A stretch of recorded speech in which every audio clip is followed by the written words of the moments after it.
من خودم جز آدمای خیلی استثنایی پرشانس دنیا میدونم، نه واقعا پرشانس دنیا میدونم. بنابراین فکر کنم اگر خیلی دیگه هم هستن مثل من پرشانسن و این نمیدونم چرا نمیخوان قبول کنن که شانسشون اینقدر زیاده.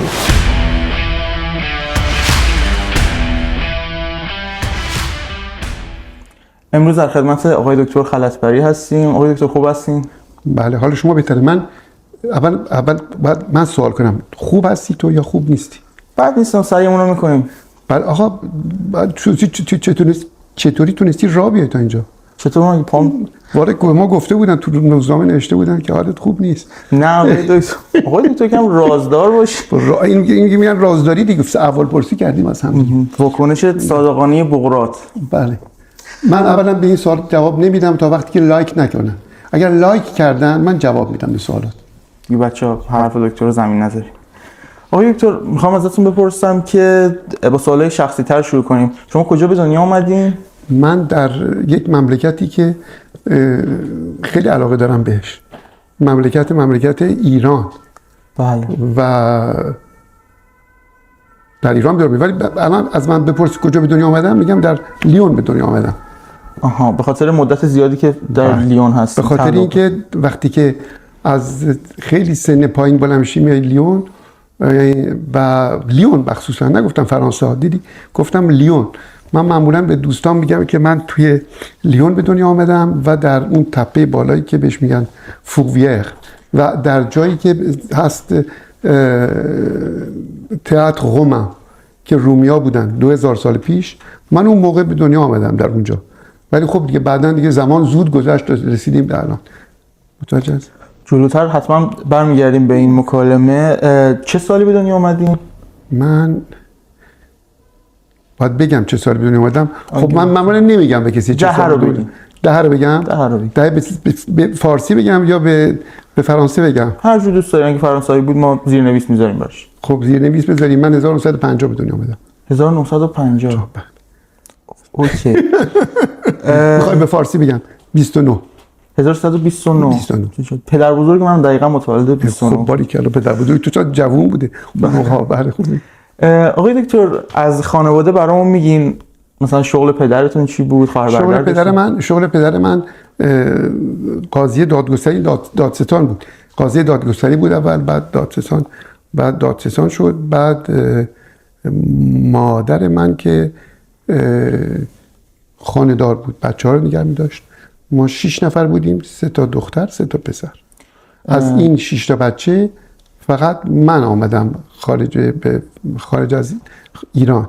شما بچه چندم بودین؟ ما بچه سوم. بچه سوم. 2 تا خواهر بزرگتر دارم. معمولا بچه‌های وسطی اینطوری ان که پدر و مادر یا بزرگتر خیلی دوست دارن یا بچه آخر رو خیلی. من همیشه خیلی دوست داشتن. من بهترین بچه‌شون بودم. از من بهتر ندارن. ولی خب خواهرام و برادرام خیلی عالیه. سلامت. بعد آقای نه، به خاطر اینکه من وقتی به دنیا آمدم پسر عموی پدر بزرگم فوت کرد و عموی پدر بزرگم پزشک خیلی خوبی بود. پدر بزرگ منم پزشک بود، جراح بود، غیره بود. میتونیم راجبش خیلی صحبت کنیم. ولی وقتی من به دنیا آمدم تصادف شد با اون که اون فوت کرد. تصادف کرد، یعنی یک تعریف کنم بعد قد اپندیسیت کرد، داشت میرفت سر مریض. بله. اون عموی پدر بزرگم داشت میرفت سر مریض، با اسب میرفتن سر مریض. اینجا اپندیسیت گرفت، یعنی دردش گرفت، نتونست ادامه بده. خودشو عمل کرد. خودش آمد پایین، خودشو عمل کرد. تو اون عملی که کرد، خب با چیز میرفت دیگه، با کیف و غیره میرفت سر مریض. خودشو عمل کرد. ولی وقتی که من اینجوری گفتم، نه خودشو عمل کرد ولی دیگه نتونست از اون عمل بهبود پیدا کنه. همون عمل باعث شد که و وقتی که اون فوت کرد به من گفتن که وقتی که من به دنیا آمدم گفتم باید ایشون پزشک بشه به یاد اون عموی پدر بزرگم. یعنی پس بنابراین از بچگی، از وقتی من به دنیا آمدم باید پزشک میشدم. یعنی تکلیفی بود هیچ هم صحبتی رو برای خواهرام و برای برادرام هیچ چیز نکردن. هیچ تکلیفی نداشتن. برای ما تکلیف گذاشتن. یعنی بنابراین من وقتی که دانشجو که دانش آموز بودیم، تجربی میخوندیم. بله. وقتی من تجربی میخوندم تمام دوستای مدرسه دبیرستان به من میگفتن دکتر، یعنی اسم من استفاده نمیکردن، دکتر میگفتن. یعنی دکتر بودن برای شما نسبت به خودتون بودن غالب‌تر شده بودن. کاملا. یعنی من اگر دکتر نمیشدم نمیدونم چیکار میشدم، ولی دکتر باید میشدم، باید دکتر میشدم، یعنی وظیفه‌م این بود که دکتر بشم. به خاطر اینه که نذاشتن که تصمیم گرفته بودن برای من که من وقتی که کلاس ششم دبستان بودم تصمیم گرفته بودم بفرستن آلمان. پدر بزرگم تصمیم گرفت میگرفت. پدر بزرگم گفت که پدر بزرگم برای من تصمیم ایشون میگرفتن. گفته بود باید بره آلمان، برای اینکه خودش یه مقدار تحصیلش از آلمان کرده بود. دوستای پدر بزرگم و خانواده گفتن بابا این هنوز جوجه است، این ولش کنین، بچه‌ها رو نمیخواد بفرستی، بذار دیپلمشو بگیره. دیپلمم که گرفتم گفتن باید بره. درست. یعنی همه چیز برنامه بود، هم برنامه ریخته شده بود که من باید بیام اینجا. این وضعیت خب به نظرم میرسه که یک فشار رو به یه نوجوان توی سن حساسی وارد میکنه. این میتونه دچار آسیب‌های برای من هیچ گونه فشار نبود، خیلی هم راضی بودم و وقتی هم که به من گفتن دکتر خندم نمیگرفت، فکر میکردم واقعا من وظیفه‌مو باید انجام بدم. هیچ گونه من این چیزی ممکن بود برای بعضیا اینجوری اتفاق بیفته که مثلا بگن که این فشار روحی مجبورش کردن دکتر شه. من خیلی هم خوشحال بودم که باید میشدم، وظیفه‌مو انجام میدادم، نه اینی که پدر بزرگمو راضی کنم، اینی که تو مغز من رفته بود که باید دکتر شم. یه کارت پستال دارم از ژنو، دریاچه لکلمان. بچه‌ها یه ویدیو درباره ژنو داریم، این بالا میذاریم، اگه دوست داشتین حتما نگاه کنید. آره، لکلمان بود تو لکلمان توی این دریاچه ژنو قوها غیر هستن. یه عکسی بود با این قوها در دریاچه لکلمان. این پدر بزرگم وقتی اونجا رفته بود برای کنفرانس و برای تحصیل و غیره، ادامه تحصیل و غیره، برای من یه کارت پستال فرستاده بود. این کارت پستال رو دارم، من 5 سالم بود اون موقع، خب توی تهران بودیم. برای من فرستاده بود که شما این قوهای ژنو منتظر شما هستن که بیان شما رو ببینن و باهاتون صحبت کنن. منتظر شما بودن قوهای ژنو وقتی 5 سالتون بود؟ وقتی میخوام بگم که یعنی خیلی برای من عادی بود که بلند شم بیام اینجا. اینی که وقتی لیون رسیدم طبیعی بود که باید می اومدم لیون. حالا چرا لیون آمدم؟ لیون به خاطر اینکه باید یه دانشگاه پزشکی انتخاب میکردم که زبان فرانسه زبان صحبت کنه، چون من وقتی که فهمیدم که مطمئن شدم که میام فرانسه، آلمان دیگه نمیرم، شروع کردم به فرانسه خوندن. فرانسه رو توی انستیتوی بود توی ایران، زبان فرانسه درس میداد به کسایی که میخواستن فرانسه علاقه داشتن یاد بگیرن. و اون وقت ما فرانسه رو یه خورده یاد گرفته بودیم، مثل بچه‌ای که میان آن و ب ان و این چیزا هستن، چرت و پرت یاد در سطح مبتدی، خیلی مبتدی یاد گرفته بودم که بتونم جلو خودم از آب بکشم بیرون. ولی خب آمده بودیم اینجا درس بخونیم. وقتی من وارد اینجا شدم، آقای دکتر ماشاءالله شما میرین، من می‌خواستم خیلی سوالا بپرسم. سوالاتو بکن. حالا خیلی خب من حرف نمی‌زنم.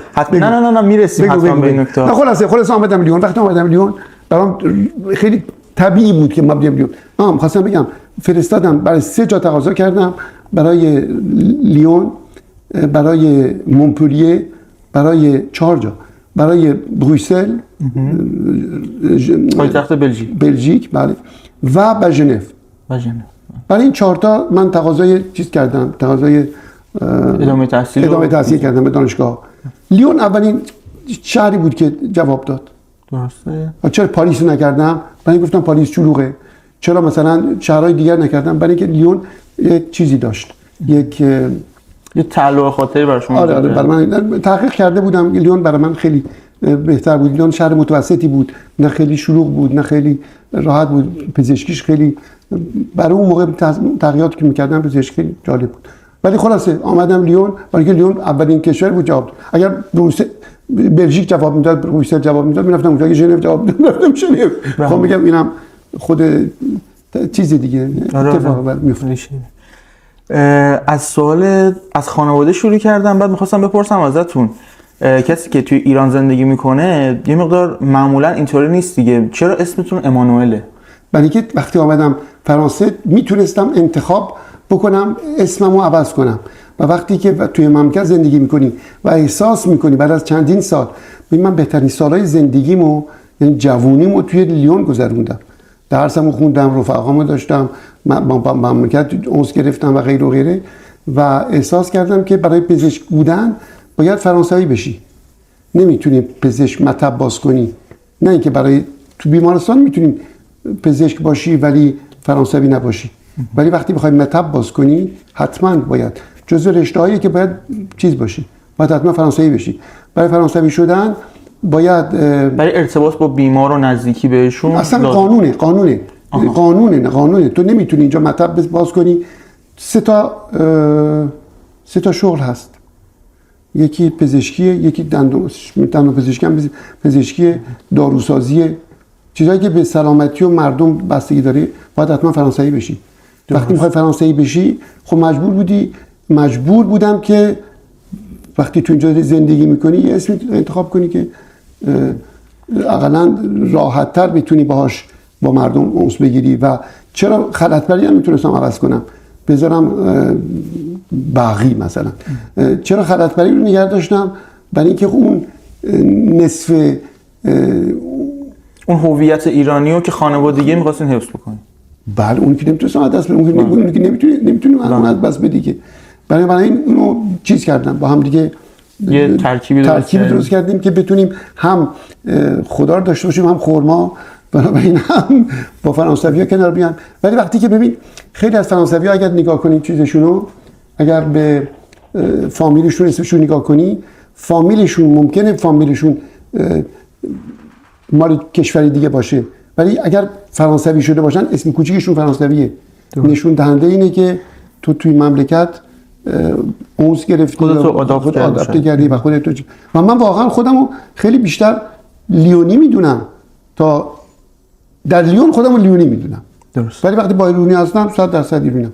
اگر متوجه بشید تمام مدتی که با شما حرف خواهم زد یک کلمه فرانسه رو به جای فارسی نمیگم.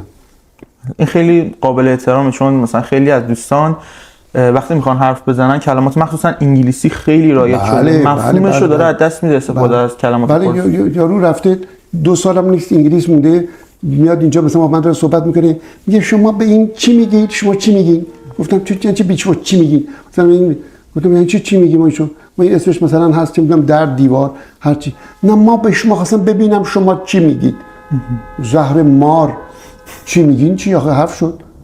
تو 2 سال رفتی انگلیس، برای من داری به شما چی میگین؟ من یه عمر اندازه سن تو من دارم اینجا زندگی میکنم، هیچ وقت نگفتم به یکی شما اینو به فارسی چی میگید. اصولا افرادی که سریع خودشون رو میبازن و سعی میکنن ریشه های خودشون رو فراموش کنن، زبان مادری خودشون رو حداقل تظاهر میکنن که تسلطی ندارن، به نظرم نشونه کمبود سواد و مشکل فرهنگیه. بله، مشکل فرهنگی، یعنی به فرهنگشون علاقه ندارن. فرهنگ غنی‌تر از فرهنگ فارسی وجود نداره. بنابراین آدم وقتی ایرانی این شانس رو داره که این فرهنگ رو داشته باشه، این زبان به این شیرینی داشته باشه، باور کن من خیلی متاسف میشم، خیلی ناراحتم که وقتی بچه‌ها میان اینجا، من وقتی که داریم مجبوریم فرانسه صحبت کنیم یا فرانسه و فارسی صحبت کنیم به خاطر کارهایی که کار پزشکی هست، مجبوریم گاهی صحبت اینجوری، ولی وقتی که داریم فارسی صحبت میکنیم چه بحثیه که تو بخوای کلمه فرانسه رو بپرونی وسط که من یادم رفته چی میگن، یادت رفته، برو پی کارت آقا، برو ببخشید بگذار. نمیخوام به دوستانی که دارن ما تماشا میکنن توهین کنم، ولی من خیلی ناراحتم. همین جان اونجایی که من کلمه آداپت رو استفاده کردم حذف کنیم میذارم. خب میتونم بپرسم قبل از اینکه اسمتون تغییر بکنه اسمتون دوران کودکی چی بود؟ اسم من بود اسماعیل. اون موقعی که اسماعیل کوچیک بود دوران کودکی براتون چطور بود؟ یعنی مثلا چی یادتون میاد براتون بولد برجسته است؟ فکر می‌کنین مثلا شیطون بودین؟ چجوری می‌خوایم برامون حرف بزنید راجع بهش؟ وقتی که من اسماعیل بودم، اول اسماعیل بودم به خاطری که اسماعیل یعنی چی؟ یعنی فرزند ابراهیم. نه این فرزند خدا، به اسم خدا، به اسم خدا. اسم یعنی اسم چیز، اسم ابروست، ابرو چیز دیگه، زبان عبری، زبان یهودی، زبان یهودی. وقتی که چیز هستی عرفان اسماعیل، عرفان، این یعنی خدا، قبول؟ به اسم خدا. امانوئل، الش که خداست، اون آخرش اله. اما یعنی با ما هست خدا. درست. یعنی من اسمم عوض نشده، ترجمه شده. پس به جایی که بگم من اسم خدا با من است، شده خدا با من است. امانوئل، با من هست خدا. و خیلی چیز خیلی بامزه است که بتونیم ترجمه کنیم. همه اسما رو نمیتونیم ترجمه کنیم. این ترجمه اسم منه. میخوام بگم اسم عوض شده ولی در اسم ترجمه شده. عوض خیلی مفهومش جابجا نشده. بعد دوران کودکی من فکر میکنم یک بچه تخس نبودم، بچه درسخونه بودم، بچه نه زیاد کار چیزی که یادم میاد اینی که ما گروه داشتیم، گروه هم در دبیرستان با گروه بچه ها بودیم که یه لحظه می‌کردم گروه تلگرامی داشت.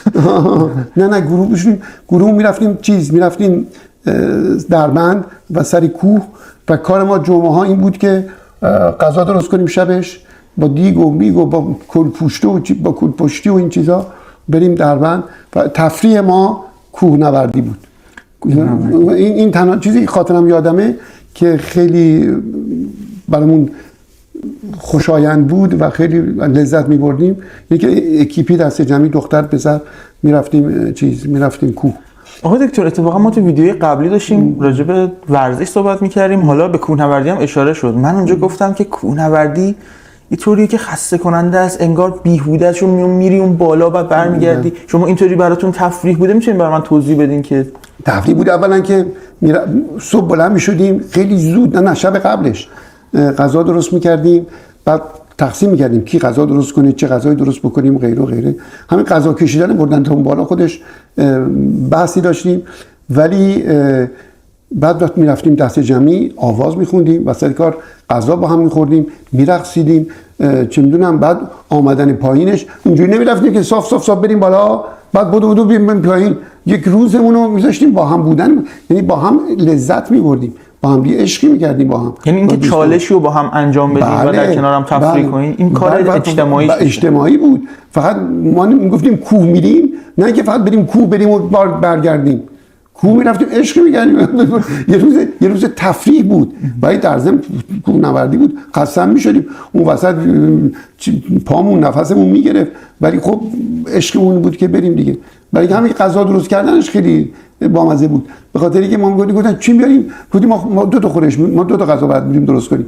یعنی با اون سنمون که بودیم، یکی خورش گوجه که نمیدونی چیه، البته توضیح میدم، یکی هم خورش استانبولی استانبولی درست می‌کردیم که راحت باشه دیگه. یعنی می‌خوام بگم راحت. ولی خورش گوجه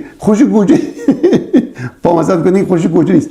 املتو تخم مرغ که خورد می‌کنی با گوجه فرنگی قاطی می‌کردیم، ما می‌گفتیم خورش گوجه. یعنی املتو می‌گفتین خورش گوجه؟ نه املت چیز نداره که، گوجه فرنگی نداره که. املت نکنید، املت فقط دو حالت داره، یا مثلا بهش رب میزنن بهش میگن املت رشتی، یا اگه مثلا گوجه رو پوره میکنن و اینا میشه املت. ما گوجه رو پوستشو میکندیم، گوجه رو خورد میکردیم با املت قاطی میکردیم، نمیشد املتو بعد بهش بکنیم، دو تا همه رو با هم درست میکردیم، بهش میگفتیم خورش گوجه. بعد هیچ کی نمیدونه چرا ما اسمش گذاشتیم خورش گوجه. برای ما راحت بود. درست. بعد می‌خواستم بپرسم که توی زمان مدرسه کجا درس می‌خوندین؟ توی مدرسه البرز، نه چرا میگم مدرسه هدف، بین دوستان اسپانسر این برنامه مدرسه البرز. نه گفتم البرز به خاطر اینکه دوستامون از مقدار البرز بودن، ما هدفی بودیم و البرزی ها هدفی ها مثل این گروه فوتبالی ها که با هم دیگه بحث دارن دچار کلکلم. ولی خب خیلی با هم رفیق بودیم. ما هدفی بودیم و تو مدرسه هدف نه تقریبا تمام از سال از سال ششم دبستان تا ششم دبیرستان دیگه تا 12 همش تو هدف بودیم. همش هدف. یکی از خاطراتی که یادم میاد اینه که یکی از یک زلزله آمده بود تو تهران و توی یه معلم خیلی خوبی داشتیم که خیلی به ما قدرت نیرو میداد، با خیلی به ما چیز یاد داد. یک آقای طوفان اسمش بود. بعد وقتی که چیز شد، وقتی که زلزله آمد، به همه با گفت شما هر چی غذا مزا هر چی دارین، لباس چیزی که دارین، بین از خونه‌تون، از مادرتون، از همسایه‌هاتون، از هر کی جمع کنین بیارین، من یه اتوبوس میگیرم میریم اینا رو، این لباسا و این هر چی که دلتون میاد، ملافه، پتو، هر چی دارین بیاریم، ما اینا رو میدیم به کسایی که زلزله زدگان. من قشنگ یادم میاد که این همه ما تونستیم، چقدر ما دویدیم که رفتیم از این زحمت کردیم، چیز کردیم، به همه گفتیم با زلزله آمده، معلم ما داره اینو چیز جمع میکنه ببریم. اون اولین خاطره من از این که چجوری میتونیم به مردم کمک کنیم، چجوری میتونیم هماهنگ کنیم. این خاطره من خیلی خاطره جالبی بود برام که من فکر میکنم که روم اثر گذاشت. که من که تو لیونم وقتی توی ایران چیز شده بود، زلزله آمده بود، ما با یه از اکیپ بچهای لیون یادم هر کی ماشین داشت سر چهارراه وایساده بودیم، تابلو زدیم که ایران زلزله آمده و مردم کمک میکردن، چه مالی چه چیزی، و ما اینو فرستادیم ایران و دوستامون در ایران، برادرم و غیره و غیره، پولی که جمع کرده بودیم فرستادیم و اینا و خوشبختانه رفتن خونه به خونه توی شمال. من میدونم برادرم با دوستاش رفتن به مردم، یکی شیشه شکسته بود، یکی تاقش خراب شده بود، یکی خونش آب ریخته بود، اینا رفتن به اینا کمک کردن. این وقتی این صحنه رو من میدیدم، درست صحنه ایران فلش بک میزد به اون زمان. درسته که اون زمان بود. و هر دفعه که چیزی تا اونجایی که تونستیم توی انجمن خودمون که اسم انجمن عاشقانه ایرانه، اسپانسر ما نیستن، توی این انجمنمون تا اونجایی که تونستیم، مثلا اگر چیزی بود یا اتفاق اینجوری میافتاد، تا اونجایی که میتونستیم. ممنون از واقعا شما و انجمنتون که سعی کردین وقتی دور از وطن هستین و یه شرایط سختی پیش میاد همیشه حامی باشین برای مردم. و به نظرم اینی که از نتایج مدارس و اساتید آموزش پرورش اون زمانه. چون خواستم بپرسم وضعیت مدارس چطور بود در اون موقع، که یه جورایی انگار جوابمو گرفتم. اگه بخواین حالا جزئی تر مقایسه بکنید. نه فکر می‌کنم کافیه، به خاطر اینکه ما جزو بچه‌های شانس داشتیم. برای اینکه کسی که مدرسه هدف یا البرز میتونست بره، بچه‌هایی بودن که نسبتاً شانس داشتن که میتونستن مدارس برن. و نمیدونم چرا شانس داشتیم. من به خاطر من اصلا خونه‌مون نزدیک بود به مدرسه هدف، نزدیکترین دبیرستان نزدیک خونه‌مون همون هدف بود. من فکر نمی‌کردم از جای مثلا اونور شهر بلند شیم بریم تا اونور شهر.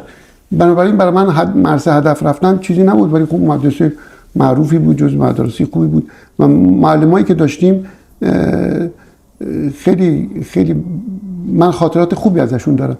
و دوستایی که پیدا کردم توی مدرسه هدف تا الان که الانه، این دوستان که باقی موندن برای من و این خیلی شانس داریم.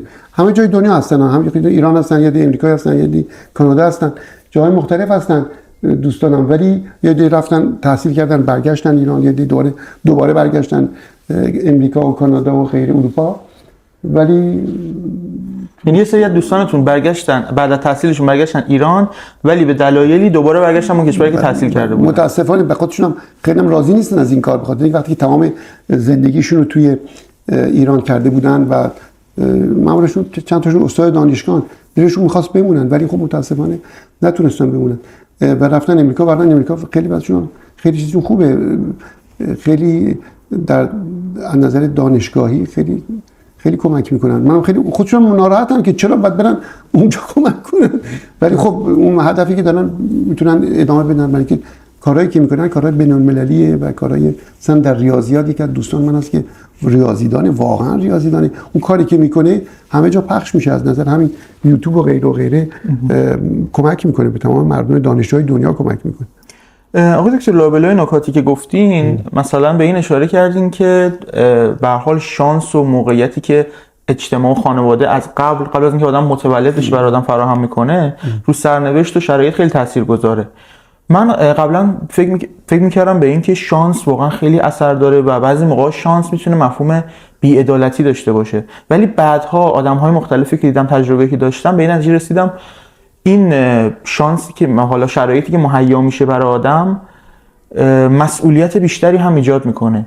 یعنی شما اگه مثلا این فرصت رو نداشتین نمیتونستین به خیلی از آدم‌های دیگه کمک بکنین. درست میگی تا اندازه‌ای، ولی وقتی به تو یه دوچرخه در اختیارت میذارن دو تا حالت داره. یکی میگه من خواستم برم یه چرتی بزنم حالا بعداً دوچرخه میکنم، یا که میگه من چه شانسی دارم که این دوچرخه در اختیارمه برای 2 ساعت و میتونم برم یه دوری بزنم، پامو چه میدونم یه ورزشی کرده باشم، یه جایی رو بهتر تماشا بکنم. این در مرحله اول اون شانسی که دوچرخه در اختیار تو بذارن. مرحله دومی که تو از دوچرخه چه استفاده میکنی یا نمیکنی. من دوستانی که میان اینجا، دانشجویی که میبینم توی سر کارم، خیلی از این دانشجوها هستن، خیلی و این من خیلی تاسف میخورم که میان میگن دکتر ما خسته شدیم، هم باید کار کنیم، هم باید درس بخونیم، هم باید دیگه نمیدونیم چیکار کنیم، خیلی خسته کننده است، خیلی کار. من همینجوری میمونم. آقا، خانم، آقای عزیز، چرا اینجوری صحبت میکنیم؟ اینو بهشون میگم. حالا امیدوارم که اینجوری حتما کسایی که شنیدن این صحبت رو کردن براشون تکراریه. بهشون میگم آقا توی تون شهری که هستی، اصفهان، شیراز، مشهد، تهران، حالا هر جایی که هستی، کرج که هستی، چند درصد جوانای به سن تو بین 20 تا 25 سال یا بین 19 تا 28 سال، چند درصد دختر و چند درصد پسر، اگه پسر باشه میگم پسر دو، دلشون میخواست الان تو اینجا باشن، تو همین مطب من جلو من نشسته باشن، منم باهاشون صحبت کنم؟ چند درصد؟ بگو چند درصد. چند درصد نگو، بگو اگه 10,000 نفر 10,000 تا جوون مثل تو باشن که سن تو باشن درست در ایران، چند نفرشون دلش میخواد الان تو اینجا باشن با من صحبت کنن؟ بدون استثنا همشون اغراق‌آمیزی میگن، همشون فهمیدی؟ میگه 10,000 نفر 20,000 نفر. من فکر نمی کنم همشون دلشون بخواد، ولی خیلی هاشون قالبشون میخوان اینجوری باشن، حد اکثرشون میخوان جای تو باشن. میگم خب تو الان جزو کسایی هستی که این شانس بزرگ داری، آمدی از یه فرهنگ، از یک زبان، از یک فرهنگ، از یه تحصیلات داری برخوردار میشی، با وجود این و امتحان داری بری کار کنی. ولی اینکه ما وقتی که من آمدم تو لیون کار پیدا نمی‌کردیم.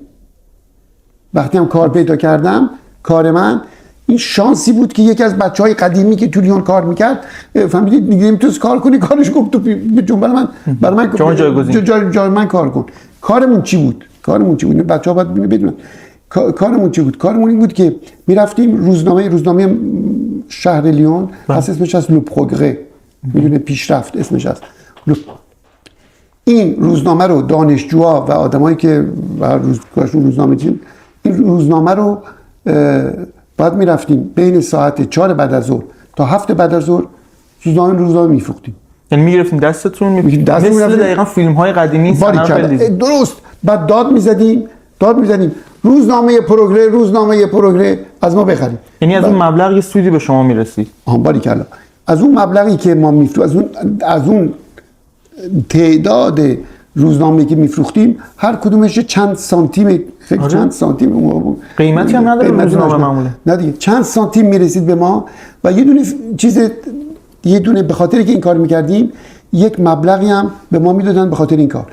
این مبلغ با اون درآمدی که برام میامد، بگم چجوری بگم، بلکه به فرانک بود اون موقع، به دلار، به یورو که نبود. ما قیمت یک دونه اتاق دانشجویی نصف این سالن بود 70 فرانک 70 فرانک ماهانه 70 فرانک ماهانه و ما با 4 تا 8 جلسه، یعنی شنبه بعد از ظهر و یه شنبه بعد از ظهر روزنامه فروختن میتونستیم 70 یورو در ماه در بیاریم. یعنی شما 70 فرانک در بیاریم. آخر هفته ها کار میکردید، میشد 8 روز کاری در ماه، 8 تا 3 ساعت کار، 4 ساعت کار تقریبا. میگم ساعت 4 بعد از ظهر بعد میرفتیم تا 7 شب، برای اینکه روزنامه بعد در میامد. روزنامه بعد از ظهر بعد در میامد، میرفتیم میگرفتیم میبردیم. بعد وقت چیز داشتیم، میرفتیم فقط بگیم محله های خاص ما میگردیم، کافه های محله، میرفتیم توی کافه ها به مردم میفروختیم. چون قیافمون دانشجو بود و خیلی جوان بود، بچه مردم که خیلی مهربون بودن، مثلا فرض کن 50 سانتیم اون چیزی می‌خریدن، مجله می‌خریدن، بعضیاشون دیگه خیلی 50 سانتیم به ما کادو میدادن. به عنوان انعام میدادن. اون انعامی که میدادن جمع می‌کردیم مال خودمون بود دیگه. فهمیدی چی؟ تو خب چه مثلا آخر اون 2-3 ساعت میشد مثلا 3 فرانک 4 فرانک مثلا در میاد. خب 4 فرانک برامون کلی چیز بود. بعد وقتی که جمع میشدیم آخر شب، وقتی این کارا روزنامه رو فروخته بودیم، ارزش فرانک از یورو مثل خیلی بیشتر بوده اینطوری. نه 1 یورو الان هم به حساب کنی 1 یورو 6 فرانک و 60. چرا قیمت خونه پایین بود اون موقع؟ الان اصلا همچین چیزی نیست. خونه نگفتم، گفتم اتاق دانشجویی. گفتم اتاق دانشجویی توی ساختمان دانشجوها. درست. که فقط آقای دکتر خیلی پایین بود. بله دیگه، مثلا ما تو به دنیا نیومده بودیم. بنابراین خب ارزش کارتون خیلی بیشتر بوده. بله برای که میتونستیم با 8 روز 8 تا نصف روز 8 تا چند ساعت کار چه اتاقمون رو بدیم، یعنی پول اتاقمون در می‌آوردیم، میتونستیم بدیم. ولی الان تو فکر می‌کنی بچه‌ها بین 500 تا 700 یورو حداقل دیگه، بین 500 تا 700 یورو کاری هم که بکنن توی رستوران براشون چرا میتونن بدن ولی آره برای خیلی کار میتونن بدن ولی خب قیمتا فرق کرد. سوالی که می‌خواستم بپرسم ازتون، تو یه بخشیشو خودتون درباره کوهنوردی اینا پاسخ دادین. می‌خواستم بپرسم سرگرمی و علاقتون تو اوقات فراغت چیا بود؟ ورزش می‌کردین؟ موسیقی علاقه داشتین؟ نه کوهنوردی علاقه داشتیم، نه وقت نداشتیم.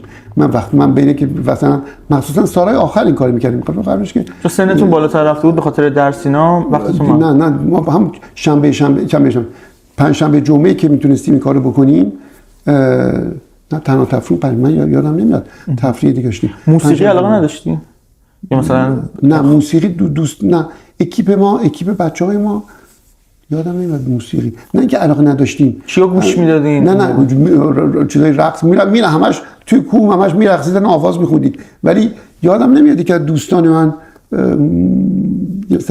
ساز خاصی بزنه که مثلا بیشتر سنتور بزنه ما دورش بخونیم، دنبک بزنه ما بشینیم بخونیم. نه یادم نمیاد، ولی خب دیگه همشون غیر میدادن. می‌خواستم بپرسم خواننده مورد علاقتون کی بوده که اون موقع؟ بله هیچ گونه چیزی نه اون موقع گوش میکردن به خاطر اینکه پدرامون مادرامون همه خانواده گوش میکردن مرضیه و دلکش بنان مرضیه دلکش.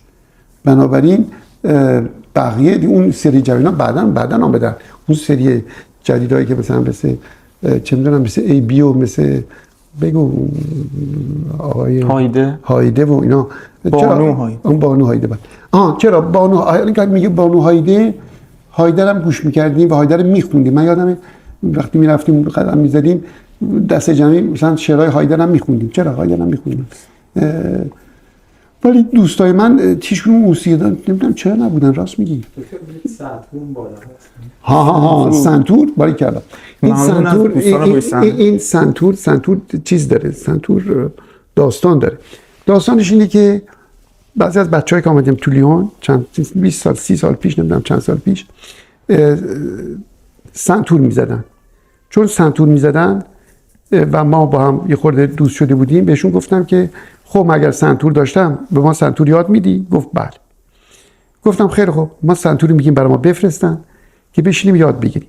سنتور فرستادن ولی یاد گرفتنش اینی که سالها با این سنتور ما بازی کردیم، یعنی بازی کردیم همینجوری واسه خودمون عشقی کردیم، ولی خب هیچ وقت یاد نگرفتم اونجوری که هم کتابشو فرستادن برای ما، هم کاستای چی داشت ضبط می‌کردن، دیسکای مال گرامافون، باری که ما گرامافون فرستادن، نه کاست چی، کاست نوار ضبط کردن برای ما فرستادن و که ما تمرین کنیم، یادگیری با چیز، ولی بعد وقت می‌ذاشتیم. من هیچ وقت نکردم، یعنی وقتی که نه اینکه گاهی نمیشد، ولی بعد می‌ذاشتیم نیم ساعت، چون روزی حتی چون هفته 2-4 ساعت، ما هیچ وقت هفته 3-4 ساعت نشدم. اینی که این همینجوری موند، همینجوری این دستگاه موند، حالا موند دستگاهش جدید اینجوری گذاشتم. بعد یکی از این آقایونی که شما میشناسی آمد و سنتور داشت میزد، بعد بهش گفتم آقا من یه سنتور دارم، این سنتور تو این گنجمه، گاهی حوض میکنم که این سنتور نه کوک داره نه فلان داره، اینو چیکارش کنیم؟ گفت من یه دفعه میام، خیلی ژانتی، خیلی با مهربانی آمد و گفت که این سنتور رو ببینم. سنتور رو دید، گفت سنتور مال عهد دقیانوسه، بنابراین کوک کردنش هم گرفتاری داره و خلاصه صحبت کردیم و گفت نه بهتره که این سنتور اصلا وقت بذاریم و نمیارزه که این سنتور رو دوباره ما راش بندازیم، برای اینکه پیچ خورده و تاب خورده و غیره و غیره. خلاصه تصمیم گرفتیم که 2 نفری ایشون کمک کردن، گفتم مثلا چون عتیقه شده بره توی ویترینای عتیقه، بنابراین اونم عتیقه اون بالا گذاشتم که حداقل یه عده‌ای ببینم خوششون بیاد سنتور. بعد آقای دکتر این ویترینت رو نگاه می‌کردم خیلی قشنگه، جزئیات داره، دوست داریم چیزی راجبش بولد هست بخوام برامون یه ساعت بعد داشت حرف بزنم، اگه بخوام حرف بزنم که خیلی براتون عزیزه سر میره. این ویترین مال این بود که من وقتی رفته بودم به خاطر اینکه طب سوزنی یاد بگیرم و این کار کنم، رفته بودم شانگهای، شانگهای چین. منم می‌خواستم برای تحصیل اول اونجا برم، ولی کرونا اومد برگشتم. آره کنسل. خب بعد این چینی یاد گرفتی؟ یه کلاسایی سعی کرده بودم شروع کنم، ولی دیدم خیلی اوضاع خیلی. بله بعد خب مثل تمام زمان. شما یاد گرفتین زبانشون رو؟ من نیها بله. نه یاد گرفتم. ببین تو فیلم انگلیسی بلدی؟ تو وقتی میگم انگلیسی بلدی تو میگی بلدم یا نه؟ یعنی چه زبانی بلدی؟ تو فرانسه بلدی؟ در سطح مبتدی. نه دیگه، آره دیگه فرانسه هر کی که بلغور، اگر میخوای بلغور کنی میگم من چینی رو بلغور میکنم. اگر بگی بلدی، من میتونم بگم فارسی رو میتونم بگم بلدم، یه خورده میتونم بگم فرانسه رو بلدم، نمیتونم بگم چینی رو بلدم. مشکل درسته. چینی رو بلغور میکنیم، مثل انگلیسیمون که بلغور میکنیم انگلیسی. ولی ها رفته بودم چین، یه مقداری چیز آوردن، یه مقداری از این چیزایی که از چین آوردم، مثلا این ویترینا که از چین آمدن، حالا بعداً توی ویدیو میذاریم براتون که ببینید.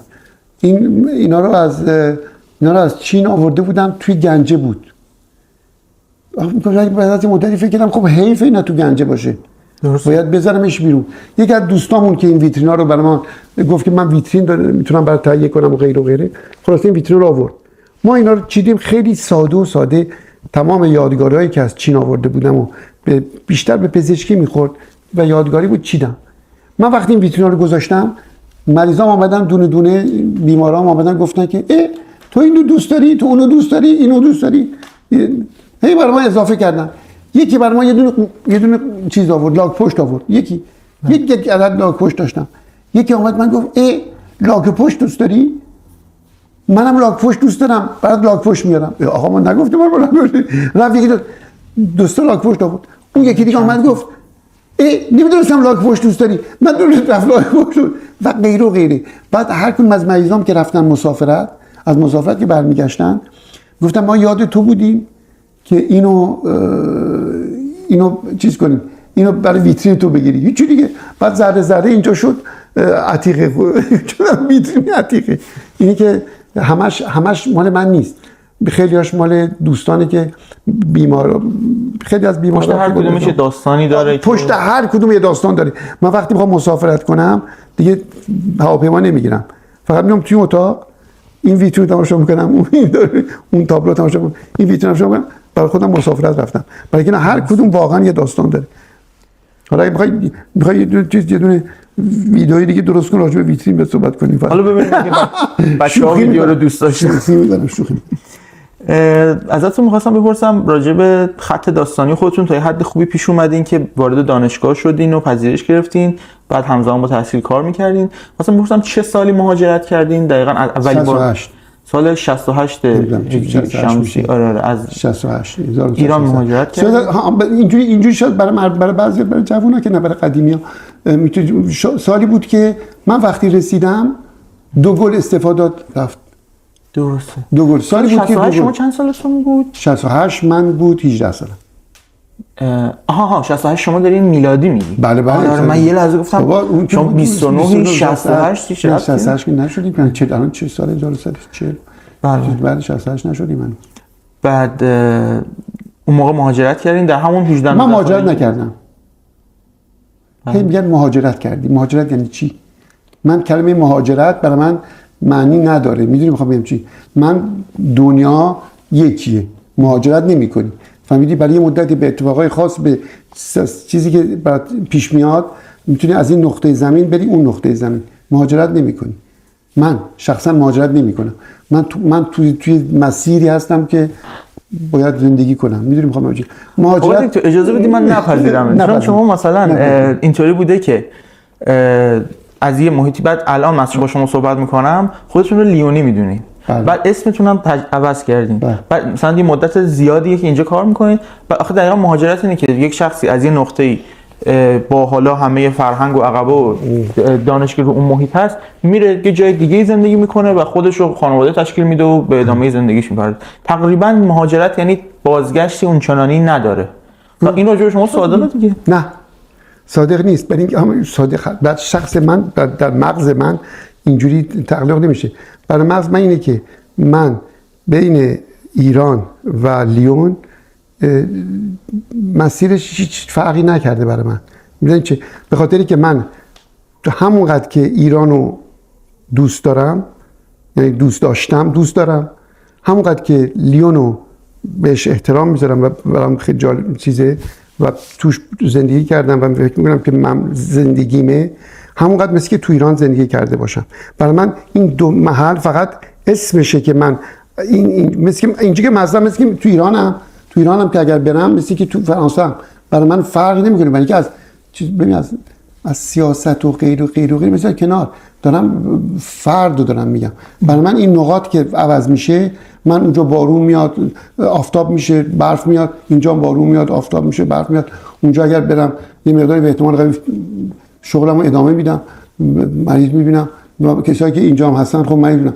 من وقتی که یکی پاش درد میکنه اینجا میبینمش چه تو ایرانم ببینمش خب همون بساط دارم. من باش بحثی ندارم که میخوام بگم باش همون اینجا با یه ایرانی فارسی حرف میزنم با یه دونه فرانسوی فرانسه حرف میزنم با یه دونه انگلیسی هم که بعض وقتا میاد باشم برگور میکنیم انگلیسی برگور میکنم. میخوام بگم که احساس نمیکنم که من در یک یعنی احساس می‌کنم فرای مرزهای این دیدگاه شما. دیدگاه من فرای مرزهاست. ولی آخه خیلی از مخاطبین فکر نمی‌کنم اینو بپذیرن. اینطوری فکر می‌کنن نه من شخص خودم دارم صحبت می‌کنم. میدونم همه میگن دانشجویی که من اینجا میگن ما از وقتی که مهاجرت کردیم. تو مهاجرت معنی نداره مهاجرت کردی. اومدی اینجا چیز یاد بگیری، یه فرهنگ جدید یاد بگیری، داری چیز یاد میگیری. مهاجرت کردن برای من میدونی یه تصمیم خاصیه که تو از یک مملکتی دست بکشی بری و اصلا خیلی ناراحت بشی داغون بشی بری مجبور شی به جای دیگه. من مجبور نشدم که بیام اینجا انتخاب کردم. کسی منو مجبور نکرده که توی لیون زندگی کنم. انتخاب کردم. الانم که وقتی ادامه میدم انتخاب کردم. انتخاب من مهاجرت نیست. انتخاب من اونجاییه که میتونم احساس راحتی بکنم و بتونم اون کاری که دوست دارم ادامه بدم و بدونی که آقا بار سر داشته باشم کارمو بکنم و از یه قانون و از یه آزادی و شانس دارم که قدرت انتخاب داشتم و دارم. مهاجرت نمیدونم چی. مهاجرت برای من اونی که مجبورش میکنن میگن آقا از خونت رو ترک کن از اینجا بلند شو برو اونجا از اونجا بلند شو مثل حالت تبعید. باری کلا تبعید برای من اون اسم تبعید ها. من تبعید رو باش موافق ترم تا مهاجرت. میدونی مهاجرت یعنی من مجبور میشم. وقتی انتخاب میکنی دیگه مجبور نیستی که. من برای اولین بار دارم راجع به مطلب صحبت میکنم که ما ولی واقعا احساسمو دارم بعد میگم. خیلی از بچه‌ها آخه اینطور توی شرایطی که بودن زندگی میکردن تصمیمشون این نبوده که درسته. مثلا موقعی که بچه‌ن من میخوام فلان روزی مهاجرت بکنم. شرایط یه جورایی غیر مستقیم انگار اینا رو تبدیل کرده. درست. واسه همین یه مقدار درسته. نه برای بچه‌هایی که در این حالت هستن و احساس میکنن که نمیتونستن اون کارهایی که بکنن در ایران آمدن اینجا. من در ایران هر کاری دلم می‌خواست میتونستم بکنم. در اینجا هم همینجور با اشکالاتی داشت. آقای دکتر شما 5 سالگی بله. کارت پستال از ژنو گرفتیم. من دیگه اصلا صحبت دارم بهت میخوام بگم از من صحبت میکنی دیگه. اگر بخوام از زندگی خودم صحبت کنم، برای من مهاجرت، کلمه مهاجرت اون معنی رو نداره. به خاطر من به نظر من انتخابه. حالا وقتی سنم پایین بود انتخاب برای من گذاشتن جلو پام، گفتن این انتخاب بر تو انتخاب میکنیم، ولی من موافق بودم. هیچ وقت نگفتم نه من نمیخوام برم، نه من دلم میخواد بمونم، اصلا من بشینم تو بغل مامانم گریه کنم، برم نمیخوام چولی کباب بخورم. چولی کباب که یعنی پذیرفتیم با گوشو با سعی کردیم خودتون؟ نه نمیدونم چجوری بگم. به تو پیشنهاد میکنن که آقا تو میخوای مثلا چولی کباب بخوری، تو میگی بله. استقبال کردم. نگفتم نه ببینم فکر کنم آیا میخوام. بله چولی کباب خوشمزه است، بحث نداریم. اینی که میخوام بگم شاید بچه‌هایی که دارن میان، جوانایی که دارن میان، با وجودی که به نظر من خیلی شانس دارن، شاید احساس میکنن که از پدر مادرشون جدا میشن، از خانواده از جدا میشن و احساس مهاجرت میخوام بکنن. یعنی مجبورن، این اجبار رو دارن. من هیچ وقت احساس اجبار نکردم. فهمیدی؟ اینی که به نظر من خودم خیلی شانس دارم. من خودم جز آدمای خیلی استثنایی پرشانس دنیا میدونم. نه واقعا پرشانس دنیا میدونم. بنابراین فکر کنم اگر خیلی دیگه هم هستن مثل من پرشانسن و این نمیدونم چرا نمیخوان قبول کنن که شانسشون اینقدر زیاده. درست. آقای دکتر شما چند سالی که ایران ندیدین؟ سالی. تو چند سالتی؟ من از فکرم از سنی که تو به دنیا اومدی نبودم. از آخرین باری که من 24 سال. چقدر؟ 24 متولد 79. تو که اون که با چیزی شما که بچه صبر کن ببینم من کی نرفتم. 1971 چی که 1971 یعنی یه 31 اونور یه دونه 24 اونور 71 میشه 50 سال. 51 سال شما ایران نرفتین؟ آره مثلا مثل این که آره دیگه. میگم من لیونی ام، تو میگی ایران نرفتی.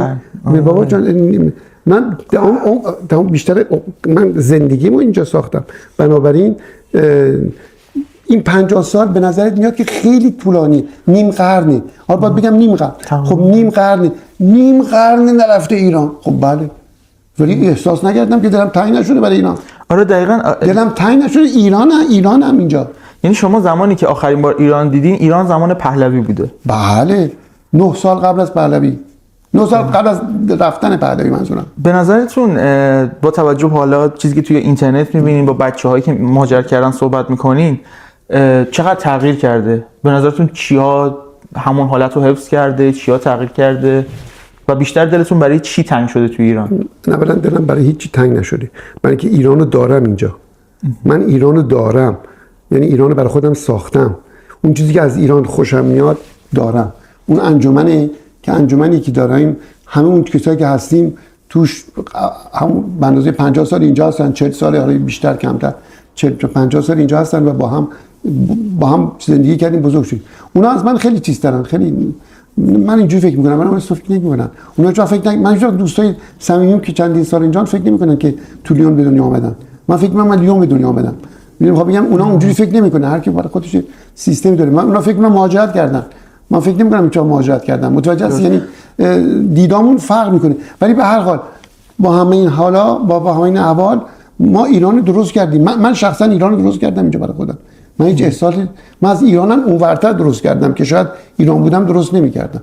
من هیچ وقت فکر نمی‌کنم بتونم تابلوی میترا رو که اینجوری که دلم میخواد بزنم تو میترا میزدم تو ایران، فکر نمی‌کنم. ولی خب الان گذشته اینقدر فرق کرده که یه چیزایی رو من اینجا برای خودم درست کردم که میگم که شانس دارم که ایرانو دارم، لیونم دارم.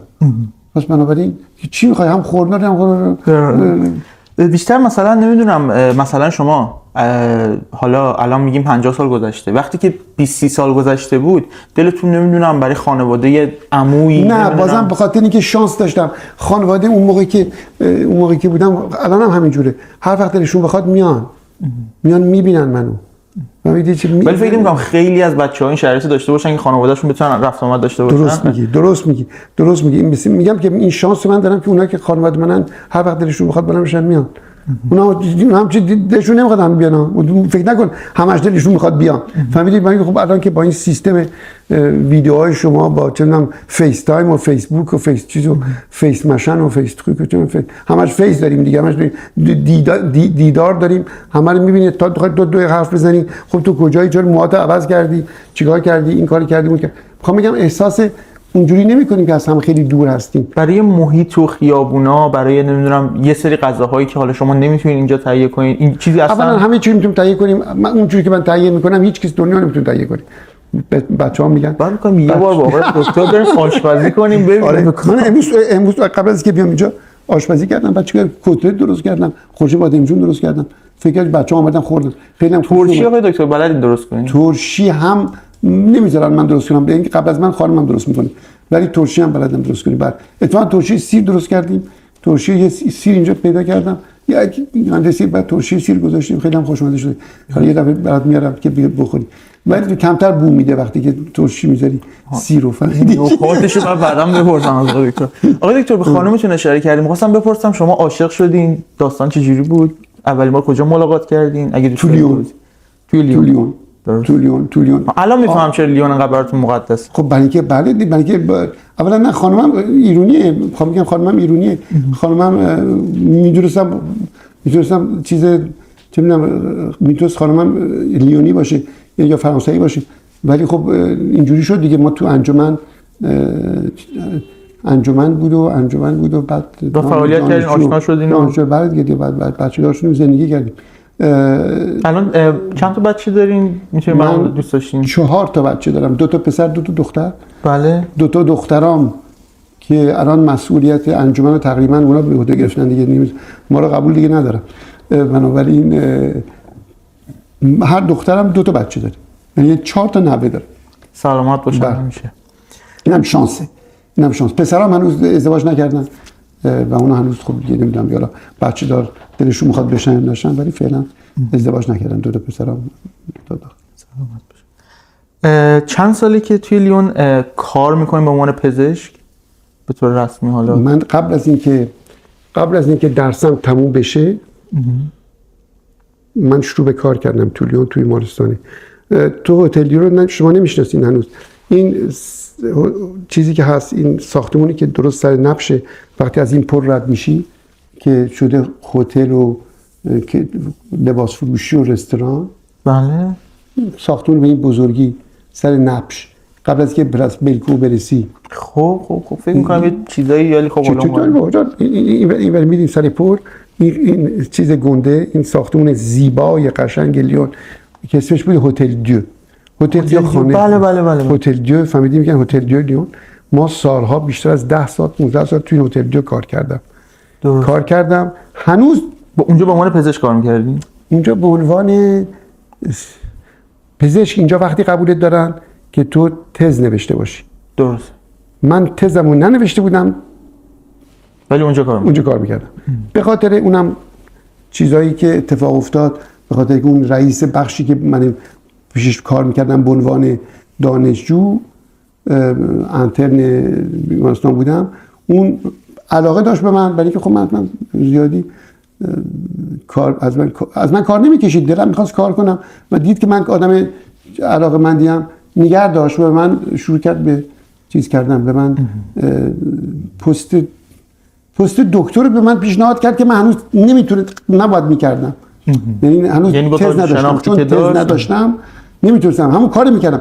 ببین تز اسمش هست که اگر وقتی تز داشته باشی از نظر دکترا داشته باشی، تز دکتراست، ولی هیچ فرقی نمیکنه. یه کاغذی که میری یه روز میدی بهت میدن دیپلم میدن، ولی اون کاری که میکنی همون کاری هیچ وقت فرق نمیکنه. پس من اون کارو میکردم بدونی که دیپلم گرفته باشم. از چه سالی همون کارو شروع کردین؟ 76. 1976 1976 76 خیلی با یعنی 20 یعنی شما یه دور میتونستین بازنشست بشین. باریکلا. الان شما در نزدیکی که 2 بار بازنشست بشین. من بازنشست نمیخوام بشم، ولی این آره، از مهاجرت نظر فنی 30 سال فنی از نظر فنی من بازنشسته باید باشم.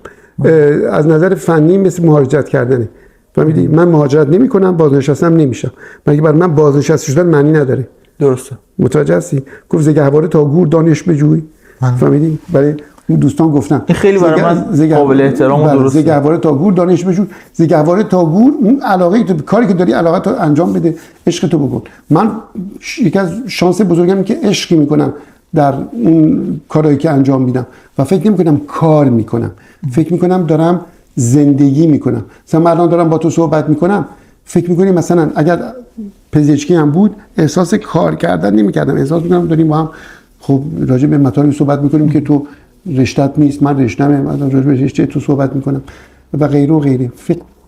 من در طرز فکرم فرق میکنه. این خیلی خوشبختیه که خیلی خوشبختیه باری کردم. کار آدم مثل تفریح آدم باشه، یعنی چیزی که شما علاقه دارین اونو دائم انجام میدین و میتونین ازش زندگیتون هم مدیریت کنید. اینی که میگم من شانس دارم چیزی قبول نمیکنید. من یکی از آدمای شانس داره 8 میلیارد و نیم الان تو دنیا آدم هست تقریبا.